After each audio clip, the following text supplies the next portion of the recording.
අයිබෝවන් ඔන්න අද මම අරගෙන ඔයාලට අරුම පුදුම ව්‍යාපෘතියක් ගැන කතාවක්. මේක තියෙන්නේ මිනුවන්ගොඩ ප්‍රාදේශ සභාවට අයිති මාබොදල පහළවිතාන මුල්ල ප්‍රදේශයේ. ඒ කියන්නේ මේ තියෙන්නේ වේයන්ගොඩ දිවුලපිටිය බස් පාර. මේ තියෙන්නේ පහළවිතාන මුල්ල සුසාන භූමිය. මෙන්න මේ සුසාන භූමියේ හදලා තියෙන ව්‍යාපෘතියක් තමයි මම මේ පෙන්වන්න යන්නේ.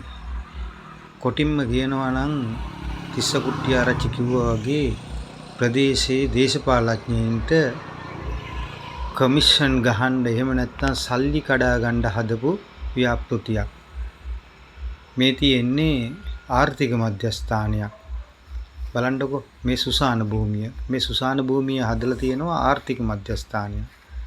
ඉතින් අර තිස්ස කුට්ටිආරච්චි කිව්වා වගේ අදාළ ප්‍රදේශයේ දේශපාලඥයින්ට මළගෙවල් වලට ඉදිරි දේශපාලන කටයුතු වලට ඒ වගේ දේවල් වලට කීයක් හරි හම්බ කරගන්න කරපු ව්‍යාපෘති තමයි මේ තියෙන්නේ.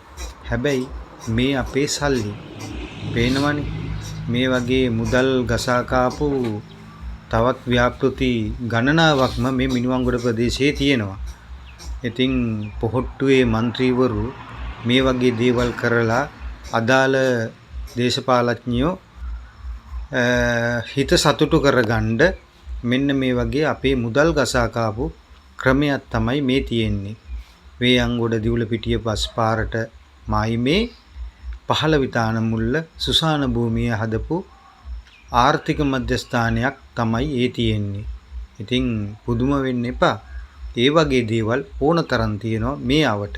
නයිවල හදපු පොළ කවදාකවත් වැඩක් ගන්න බැරි දේවල් ගොඩාක් හදලා කෝටි ප්‍රකෝටි ගණන් වලින් මුදල් නාස්ති කරලා බිලියන මිලියන ගණන් මේ නාස්ති කරලා අපේ රටේ අපේ දරුවන්ට තියෙන අනාගතයට වියදම් කරන්න තියෙන සල්ලි තමයි මේ දේශපාලඥයන්ගේ සාක්කු වලට ගිහිල්ලා තියෙන්නේ. හැබැයි මේකේ ගණන් මිනුම්වත් අපි නම් දන්නේ නැහැ. හැබැයි ඒ අදාළ රාජ්‍ය සේවකයන් සහ ඒ අදාළ දේශපාලඥයන්ගේ සාක්කු වලට නම් මේකේ හොඳට ගණන් වැටිලා තියෙනවා කියලා අපිට පේනවා. බලන්නකෝ.